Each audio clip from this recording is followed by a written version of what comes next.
Welcome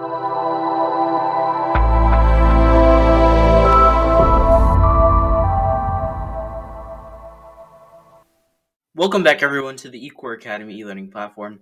My name is AJay Raj, back with yet another Algebra 1 video for you all. And in today's lesson, we're going to be looking at the basics of exponential rules. So we're going to be looking at the different types of rules for exponents, what exactly are the limitations towards exponents, and what are all the different types of scenarios you could come across in terms of functions that we can use with, exponents. That includes like your general operators, like your addition, subtraction, multiplication, and division, and some other unique scenarios. But before we get into the lesson, please make sure to do 4 things. Hit that subscribe button, turn on post notifications, hit that like button on this video, and drop a comment down below. All of those things are greatly appreciated. Let's get right into it. Let's take a brief overview of what exactly exponents are. So what do exponents represent?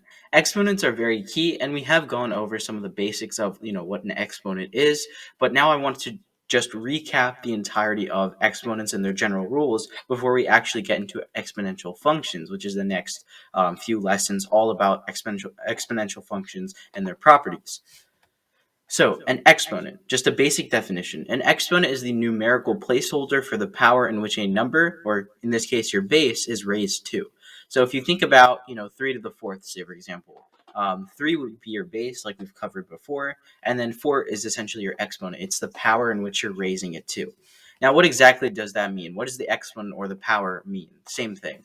The exponent represents how many times the base number is being multiplied. So if you think about it, if we show a variable representation, oftentimes in algebra, when you're trying to communicate systems, you oftentimes won't put it in terms of a singular number. You'll put it in terms of an actual exponent. With exponential functions, that'll be x, but sometimes just representing algebraically, that would just be n. So 8 to the nth power. N is just some number. So essentially what you're doing here is you're taking your base, which is your 8 here, and your exponent, which is just n in this case. It's just a placeholder variable. And n is unknown. But we just know that we're going to have to multiply 8 times 8 times 8. 8 is going to be multiplied by itself for a certain amount of time. So 8 will be multiplied by 8. If n was, say, for example, 3, you would have 3 8s being multiplied together. If you had n for 1, you would just have 1 8 being multiplied by 1, essentially just one singular 8. So this is just showing essentially how many times 8 is going to be multiplied by itself, of course. So 8 to the nth power. You're going to repeat that process for n times. So rule number 1, this is our first rule. We have 9 total rules. So the very first rule is the product rule. The product rule is when multiplying 2 numbers together with the same base, you're going to add the exponents together. So let's take a look at a brief example. If we were to take that similar example, we're going to take 8. However, we're going to raise it to an actual numerical value, 8 to the third. That in this case, you would just have 8 to the third. That would be 8 times 8 times 8. However, when you're trying to multiply 2 numbers together that have the same base, so say, for example, 8 to the 4th, in this case, because they have the same exact base, it's going to be a same exact answer because you're just combining this together. And it's not like different bases in this case. So you're going to have like almost like the same denominator with fractions. You can add them together. You can do the same thing here with exponents. So when they have the same base, 8 times 8 to the third times 8 to the fourth, you can merely add together the exponents to get 8 to the seventh because they have the same base. Now, what does that look like if you essentially wrote this out? That's going to be our proof. So if we were going to take 8 to the third, that's 8 times 8 times 8, 3 8s being multiplied by each other.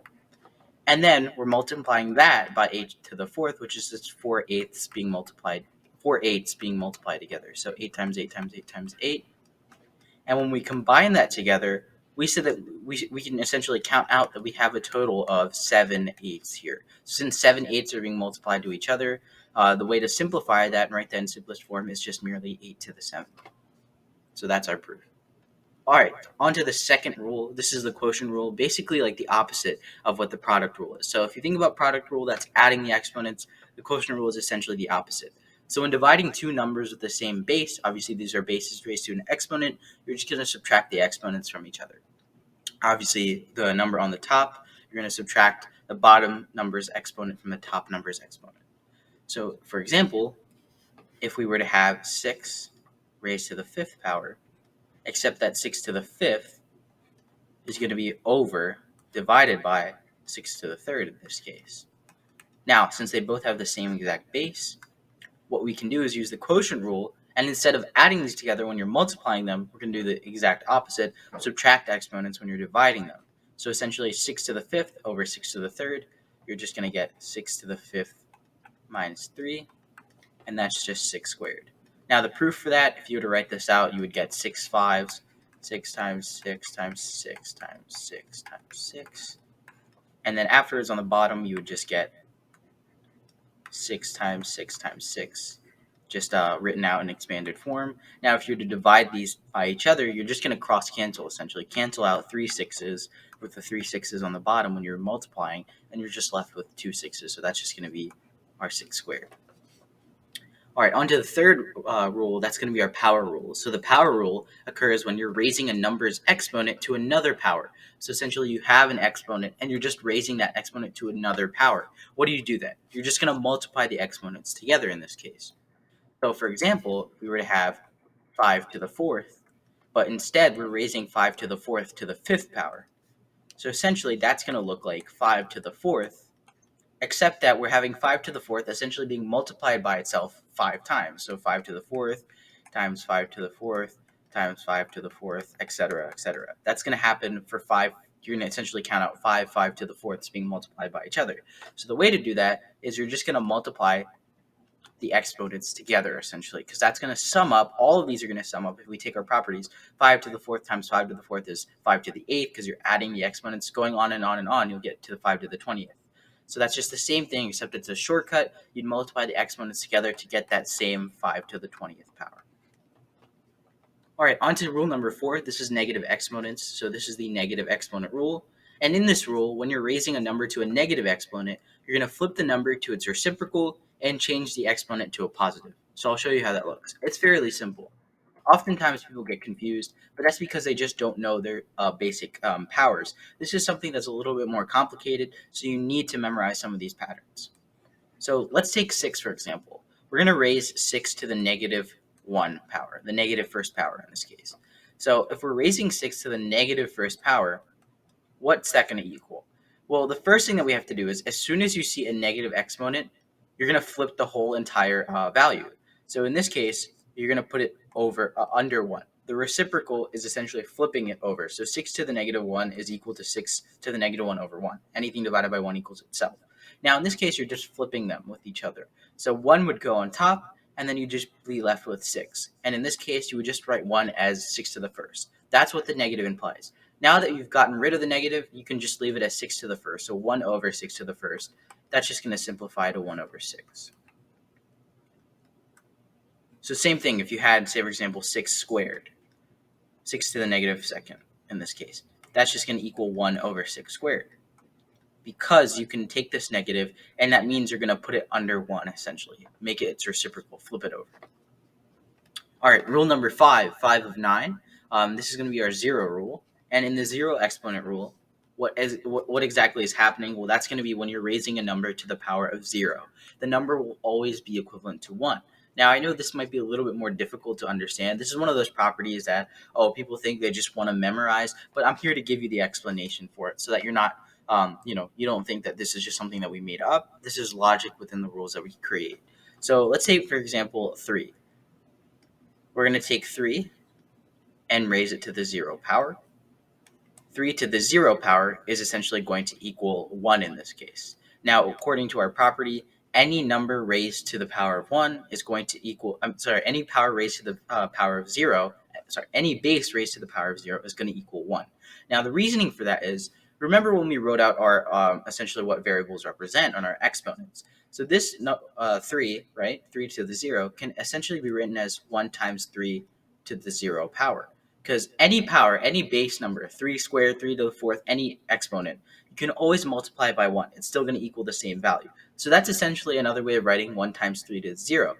Now that we see that what 3 to the 0 essentially equals, we know that 3 to the 0 essentially doesn't have a value in this case. 3 to 0, you're not using any 3's to multiply by each other. So in this case, you would just cancel out 3 to the 0, and you'd just be left with 1. Because 3 to the 0 doesn't hold any value.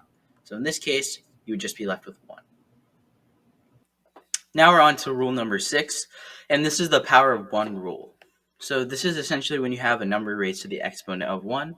And what this entails is that the number will always be equivalent to itself. So this is pretty simple, like the identity rule in multiplication. Whenever you have a number multiplied by 1, it's just going to equal itself in that case. So in this example here, we're going to take a value, any base value in this case, and we're going to essentially raise it to the power of 1 for an example. So we're going to take the value of 3, in this case, just as an example. Oops. 3 here. We're going to raise this to the power of 1. So what does that equal? Now looking at our properties here, the number will always be equivalent to itself when it's raised to the power of 1. So that's just going to be 3. The reason being is, if you're going to take 3, correct, it's how many times 3 is essentially being multiplied by itself. That's not exactly the definition of an exponent when it's 1. So when you have 1, essentially, that's how many, essentially, 3's are being multiplied. So when you only have 1 3 being multiplied, that's essentially the same as writing the value of the number itself. And also, if we go back to writing as 1 times, the exponent itself, 1 times 2 to the first, that's just going to equal 3 in this case, because 3 is just being multiplied once with 1. Nothing else is being multiplied with 3. If we had 3 to the second, that's 3 times 3, so that's one time being multiplied by each other. So 2 3's essentially being multiplied. In this case, it's just 1 3, so that's just going to be left as 1 3, the number itself. Now on to the negative base rule, rule number 7. So the negative base rule entails that when you're raising a negative number to an even exponent, the number will be positive. And on the contrary, when you're raising this number to an odd exponent other than 1, the number will be negative. So I know that's a little bit confusing, but I'll write this out. It makes more sense when we go through the process, and then you can utilize these rules to basically study off of. So we're taking another number. Let's take negative 2, and we're going to raise this to the second power, square it in this case. Now, 2 in this case, whenever you're raising negative values, you have to make sure you know whether or not your exponent is odd or even, and I'll explain that. So 2 in this case is going to be an even number. So that means we can merely take negative 2 squared. That's going to equal 4 in this case, because you can think of negative 2 times negative 2. Those negatives cancel out. Negative 2 times negative 2. Negative times a negative is just going to equal a positive, so that's 4. However, if we were to have a negative 2, but we were to raise it to 3, which is an odd number,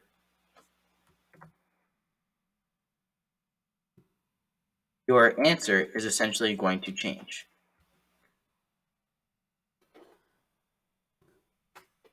All right, so your answer is going to change because this is odd. Instead of equaling, you would think of negative 2 squared. That's just going to, even though it's a negative, it automatically eliminates the fact that you're going to have a negative in the answer. So it's just going to equal the positive value of what, you would think it would be. So instead, you would think negative 2, that's just going to be like 2 cubed, essentially like the absolute value of your answer, and that's just going to be 8. However, in this case, because it's a negative and it's being multiplied or raised to an odd value, you're going to take essentially the cube of this base value 2, essentially. You're going to take 2 cubed, what you know about your cubes. That's going to be 8. However, your answer is still going to be negative in this case, because when you have a property such as negative 2 cubed, you're taking negative 2 times negative 2 times negative 2, multiplying negative 2 3 times. And essentially, when you're doing that, you're getting negative 2 times negative 2. That's going to equal this right here. That's going to equal negative 4. And you're multiplying that by negative 2. So, I'm sorry. When you multiply negative 2 times negative 2, that's going to equal a positive 4. And then you're multiplying by your final negative 2. Now, when you're looking at this, you're thinking, oh, wait, that actually equals a negative. And that is true. When you have an odd number, remember, that's going to equal a negative just because of the odd rule. When you multiply it out, that essentially that one extra negative is going to make the whole value negative, since you don't have an even amount of negative values being multiplied by each other. So whenever it's an odd number, you're going to have a negative number. An even exponent, you're going to have a positive number for your negative bases. Now on to rule number 8, the expression rule. So in the expression rule, when you're raising a whole entire expression to an exponent, you must multiply the whole expressions, essentially the whole expression together those many times. So you're essentially, when you're given an expression in this case, so if you have 2x plus 4y, raised to the second power, you're treating 2x plus 4y just like it's, a regular base value, a single value, like a single numerical value, like 3 squared, 3. So what would you do with that singular base? Remember, the rule is to always multiply the base by those many times by itself, obviously. So squared, meaning we're going to multiply 2x plus 4y times 2x plus 4y. It's not going to equal 2x squared or 4x squared plus 16y squared. That's incorrect. You're multiplying this essentially by writing it out, essentially just drawing it out, and you're going to expand it by writing 2x plus 4y times 2x plus 4y. Now, in this case, you're going to get an extra middle term that we know you'd get when you're multiplying binomials by each other. So in this case, you would multiply 2x plus 4y by a whole another expression, 2x plus 4y, and with expressions, you must write them out fully. So we're going to solve this. So 2x, you're going to take your outer terms, your first terms, multiply them by each other, so you're left with 4x squared. Then you're taking your outer terms, multiplying them by each other. You're going to get that 16y squared. And then finally, you take your inner and outer terms, so like 2x plus 4y, multiply them by each other. That's going to equal 8xy, and then you're just going to multiply that by 2 to get 16xy. And that's going to be your answer here. All right, on to rule number 9, our final rule. This is the fractional exponent rule. So the fractional exponent rule occurs when you're raising a number to a fractional exponent. And this is when essentially things get a little bit more complicated because you're going into radicals, but it's fairly simple when you think about it, when you actually look at the whole process. So when you're raising a number to a fractional exponent, like 1/2, the numerator becomes the exponent and the denominator becomes the root value of the radical. So essentially, whenever you have an exponent that's a fraction, you're going to start to do a square root or a root. You're going to a root value. So I'll show you what that looks like. So for raising 5 to the 1/2 power in this case, what we're going to do is we're going to take a look at our numerator, the value on top. We're going to make this guy our exponent. So let's start off there. The numerator always equals our exponent. So we're just going to write 5 to the first power. Now we have a denominator in this case. Since we have a denominator here, so essentially we're taking 5 to the first, we're essentially dividing it by, the exponent of 2. That's the same thing as writing the square root of 2, a square root of 5 to the first. This 2 here is going to be the value of our root. So instead of making this, 5 to the first squared, we're going to make this 5 to the first square rooted. We're going to take the root of whatever that denominator is, and that's going to be the value of our radical here. So, you can always write this out whenever you have a fraction, like say, for example, 5 to the 2/3 power. You already know that since 2 is your numerator, that's going to be your power, and you can automatically write a radical sign because you know that it's a fraction and it has to have a radical. You're dividing that exponent. So now that you've done that, you're just taking your denominator and you're making that the value of a root. So in this case, this would be 5 squared cube rooted. All right, everyone. Well, that's it for today's lesson. I knew that was a lot of info, but it was supposed to be a quick review for many of you who already know your exponent rules from pre-algebra. So please make sure to like and subscribe down below, turn on post notifications, and leave a comment down below. Check out our website at eCoreAcademy.org. Visit our all of our socials at Pinterest, Facebook, Twitter, and Instagram, and even TikTok. See what kind of interesting content we have there, and email us if you have any questions. All right, everyone. That'll be it for today's lesson. Hope you all enjoyed. This has been AJay Raj, and I'll see you guys in the next one. Peace.